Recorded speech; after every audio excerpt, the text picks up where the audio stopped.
we assess that the actions of Hamas and its allies will serve as an inspiration, the likes of which we haven't seen since ISIS launched its so-called caliphate several years ago.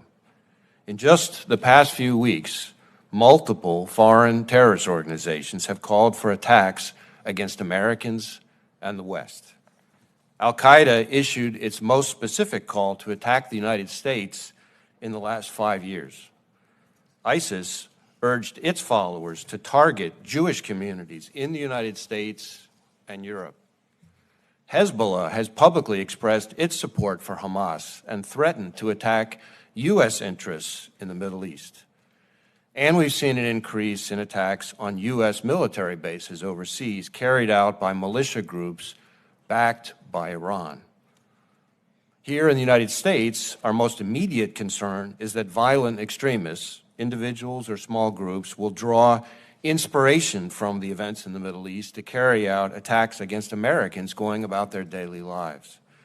That includes not just homegrown violent extremists inspired by a foreign terrorist organization, but also domestic violent extremists targeting Jewish or Muslim communities. We review the terrorist actors of most concern in the current environment and those who are most likely to shape the future of the threat to the United States.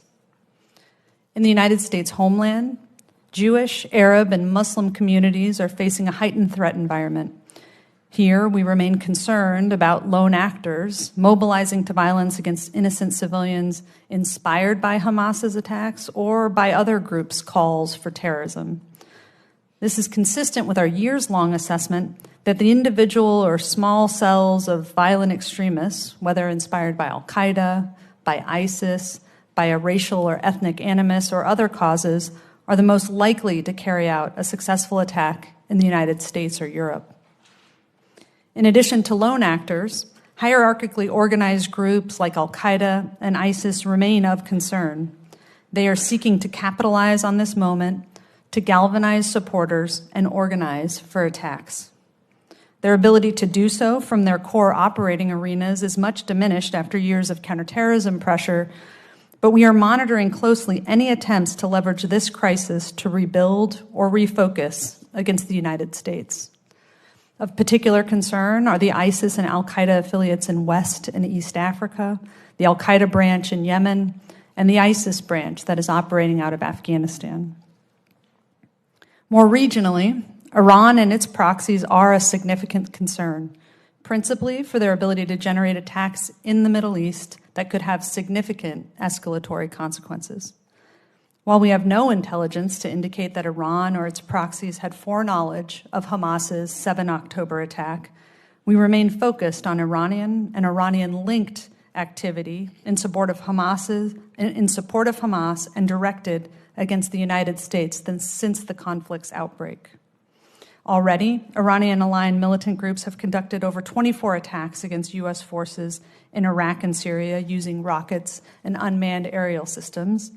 This is in addition to the daily attacks on Israel by Lebanese Hezbollah and at least 3 instances of Israel-focused missile and UAS attacks by the Yemen-based Houthis. While these groups have the capability to conduct more sophisticated attacks than they have thus far demonstrated, we assess Iran, Hezbollah, and their linked proxies are trying to calibrate their activity, avoiding actions that would open up a concerted second front with the United States or Israel while still exacting costs in the midst of the current conflict. This is a very fine line to walk. And in the present regional context, their actions carry the potential for miscalculation, thus requiring heightened scrutiny in the region as we monitor for signs that the conflict could spread. Now, Iran's calibrations today come in contrast to its more aggressive posture globally over the last several years. This includes its plotting in the United States, where, for example, it attempted several times to attack an anti-Iran activist, and it has sought to retaliate against former U.S. government officials that it deems responsible for the 2020 death of Quds Force Commander Qasem Soleimani.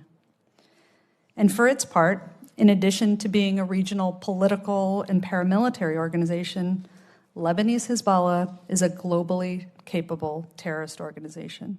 Its last successful extra-regional attack was in 2012 when it attacked Israeli tourists in Bulgaria, killing 7 and wounding at least 30.